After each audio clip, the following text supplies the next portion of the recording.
friends, you're watching the Cowboys Report. Let's talk about the Cowboys and the Giants this week. First thing I want from you guys, predict the score in the comment section. Cowboys favored by 7. Let me know what you guys think. Who you got? Predict the score down there. Of course, putting the team who's going to win. Cowboys Giants on Monday Night Football.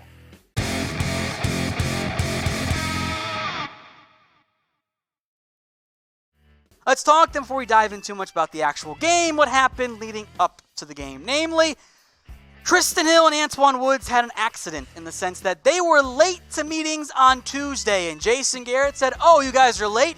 Get out of here. Go home." He sent them home on Tuesday. They're back at practice now on Thursday. And Antwaun Woods, I'm okay with it. Both these players are not players that you can, say, "Oh yeah, it's fine that you're late to practice." There's a replacement level defensive tackle in Antwaun Woods and a second-round pick in Trysten Hill can't get on the field. Woods, I'm not even upset about. It's okay. He's a veteran. I'm not worried about him. Trysten Hill, though, you're a second-round pick who can't get on the field. You know what you can't do if you're Trysten Hill? Be late to a meeting. That's a bad sign. I don't like that from Trysten Hill. That's a big red flag for me. I don't want to freak out over a minor late to a meeting, but it's not good. So how worried are you guys about Trysten Hill? Grade this for me on a scale of 1 to 10. 1 being, what? Me worried? Trysten Hill? Greatest pick of all time. 10, you're freaking out. You think he's a bust already, and the Cowboys should just cut him. Which, of course, I'm not there. I am fairly worried about Trysten Hill. It's too early to call him a bust, but it has not looked great so far from Hill. Let's talk injuries then for the Dallas Cowboys. Leighton, Vander, Esch, Robert, Quinn, many of you asking about this. Should be okay. More on them coming up, but I think they're going to be able to go. One guy I don't think is going to be able to play, that's Cam Fleming. Fleming right now has a calf injury. I'm going to put him as doubtful. Vander Esch is really almost probable. Same with Anthony Brown, who has a hamstring injury, so he might be able to go. Even if Anthony Brown is able to go, though, folks, only one thing to do. Free Jourdan. He has got to be out on the field. I am not as low as some of you are on Anthony Brown, but Jourdan Lewis needs to be playing for the Dallas Cowboys. So just a reminder there, spam for me in the comment section, free Jourdan. I appreciate that. All right, 2 other those injury updates here. Leighton Vander, she's first up. Next stinger that he had in Week 7. I think there's a very good chance he plays this week. Frankly, I think he could have played last week if he had to. He was limited this week or on Thursday in practice. But remember, Thursday's really Wednesday because it's a Monday night game. So everything gets pushed forward a day. So limited on Wednesday in almost all cases means you play on Sunday. In this case, it's Monday there. So I'm not worried about Leighton Vander Esch. I think he'll be fine. Same with Robert Quinn. Had that rib injury against the Eagles. He's going to be good to go this week. He was a full participant. I'm not concerned about Quinn at all here. I think he's going to be fine. He's going to be good to go. And he, by the way, has been a huge boost for the Dallas Cowboys. Been a very impactful player. I know the rib kind of freaks some people out. I'm not too concerned. He's going to be good to go. All in all, the Cowboys are quite healthy. Actually, so too are the New York Giants. Speaking of the NFC East, we had a special guest come by to help preview this week's games. Watching the Cowboys Report once again back on the show. It is Mick from Kashama. Mick, thank you so much for stopping by. Thank you for having me as always. All right, I'm sure you guys know the drill by now. We're going to run through what's going on around the NFC East. We begin with the Washington Redskins taking on the Buffalo Bills. Mick, this Redskins team, they're just bad. I honestly don't even have words to describe it. At least Washington's got the Nationals as a point of pride.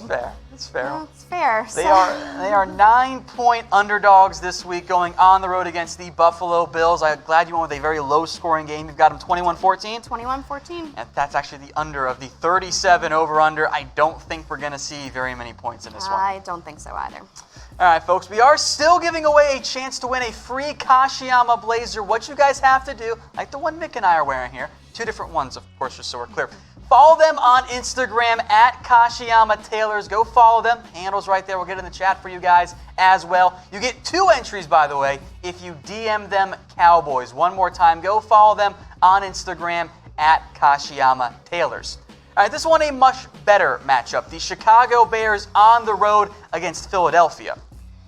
I mean, I hate to say it, but I do think don't like the start. I don't like it. I know. I'm so sorry, everybody. But I really think that the Eagles are going to come through in this one. They're both pretty inconsistent teams, but Philly has the home team advantage. So 30-23 is what I'm going with. The Cowboys didn't get very much help last week from teams like Philadelphia.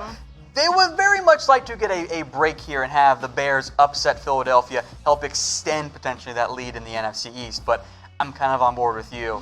I don't know if it's going to be quite as high scoring of 30-23, but I think Philadelphia is going to win. All right, you can redeem yourself here, Mick. Cowboys at the Giants, Monday Night Football. The Cowboys are a 7-point favorite. What are you expecting from this matchup? I mean, coming in off the bye week, I think absolutely the Cowboys are going to continue their tremendous gameplay without a doubt. So I'm going 28-17 Cowboys. That's a good way to redeem yourself there. Hopefully it's even a bigger win than that for so. Dallas. I've seen some of you guys in the comments already put your score predictions in. Keep them coming. We do have another giveaway for you guys, though. If you are the first person to correctly predict the score of Cowboys-Giants, we'll give you $50. Now, here's how you qualify. You have to DM Kashiyama Tailors on Instagram your score prediction. So keep them in the comments. I love seeing them flow in. But to enter, you have to DM Kashiyama Tailors on Instagram. And oh, by the way, you must follow them as well. So 2 steps there. Follow Kashiyama, then DM them your score prediction, Cowboys at Giants. Mick, you are not eligible, though, with your score prediction. Oh, nobody told me that. All right. All right, guys, keep those score predictions flowing in. I'm sure we'll see Mick back again next week. Let's move on now to Michael Bennett, who some of you asked about this in the live chat. He did restructure his contract with the Dallas Cowboys. I saw some comments like, wow, the Cowboys already freaking out about him now? No, this is nothing to do with that.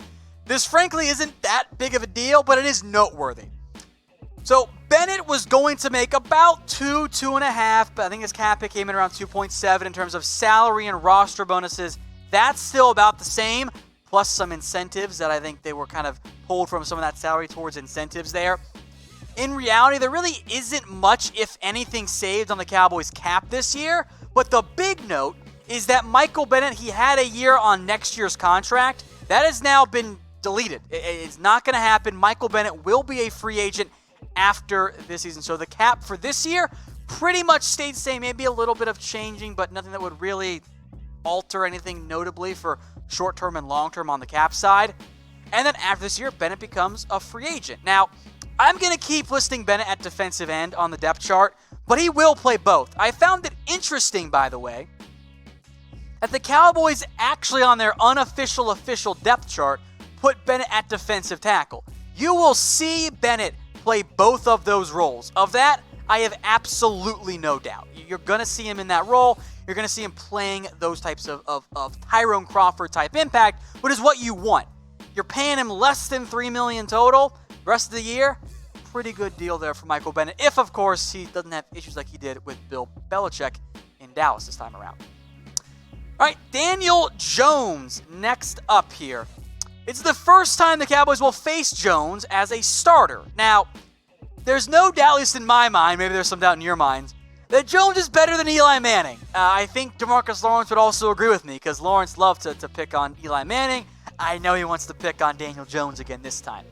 He's been pretty inconsistent this year, very much an up-and-down quarterback, especially against better defenses. Here is the biggest problem, and also a positive for Daniel Jones. Daniel Jones, when it comes to the pass rush, doesn't really know what's there. He doesn't feel pressure, which is good because it leads to confident throws. He does not wilt under the pressure. The problem is, if you aren't aware of the pressure, you get sacked a lot. If your clock isn't running properly internally, you make sacks, you make mistakes. Daniel Jones has lost 6 fumbles already this year. That's a bad sign. That means your quarterback's not taking care of the ball. Now, the numbers are okay. They kind of look like, rookie quarterback number. Not bad, not great. Even if you factor in the rush touchdowns, because Daniel Jones can move way better than Eli Manning ever could, Daniel Jones has more turnovers this year than touchdowns. That's not very good. All in all to say, I'm not overly concerned about Daniel Jones. The Cowboys have issues about stopping mobile quarterbacks. That always gets me a bit concerned, but there's a reason the Cowboys are 7-point favorites on BetDSI. It's chatsports.com/bet. Use that promo code Cowboys120 for a 120% deposit bonus. It gets you extra money to bet on the Dallas Cowboys. Maybe do some future bets like the Cowboys winning the NFC East. It's chatsports.com/bet. Promo code Cowboys120. So again, the Week 9 preview. We'll get to my prediction in just a second. Keep yours flowing in the comments section. All of the numbers say Cowboys should win, even on a road game. The better offense, better defense, better quarterback. Let's just say equal ground game, but maybe better ground game because offensive line there in favor of the Cowboys. Giants have the better tight end. Receiving core is better for Dallas. I guess the Giants have the better defensive line, but the Cowboys have way better edge rushers, better linebackers, and a way better secondary. All those things together, the Cowboys are a 7-point favorite on Monday Night Football. The over-under is 48. I feel pretty good about the Cowboys in this one. And I swear if the Cowboys lose another game in New Jersey, I don't know what I'm going to do with myself because they had no business losing to the Jets. They got no business losing on the road or not to the New York Football Giants. So predict the score. $50 right to the first person who gets that score correctly. You got to DM Kashiyama Taylors on Instagram. That is at Kashiyama Taylors on Instagram. You also got to follow them too. To qualify, you must follow Kashiyama Taylors on Instagram. I'll get that link for you there. It is in right now in the comment section and in the chat. I got the Cowboys winning 31-17. Antwaun Myers says 29-14. I'll get some shout-outs here to those I see coming rolling in here. Troy says, 41-20 Cowboys. AJ Maris says Cowboys 37-13. I'm on board. Karen says 31-10. By the way, I'm not eligible for this, so you can still pick my score prediction if you want some extra help there. Raul, 28-10. I assume Cowboys. You're a Cowboys fan. Let's see. Graham, 34-13. Barrett bet $100 in the Cowboys against the spread. I hope you're right. California Cowboy, 34-9. Leroy Pearson, 37-13. Apparently I copied CJ. It's my bad, but I had it first. Daniel, 31-21. I see 35-10. Big blowout here. Last one from Alan Williams, 56-10. Cowboys win that one in a rout. Hey Cowboys fans, thanks for watching the Cowboys Report. If you haven't already, click right here to subscribe to our channel for all the best Cowboys coverage on the internet. That's news, rumors, highlights, mailbags, film studies, and a whole lot more. And I'm making your lives a little bit easier as well with the next Cowboys Report video right here.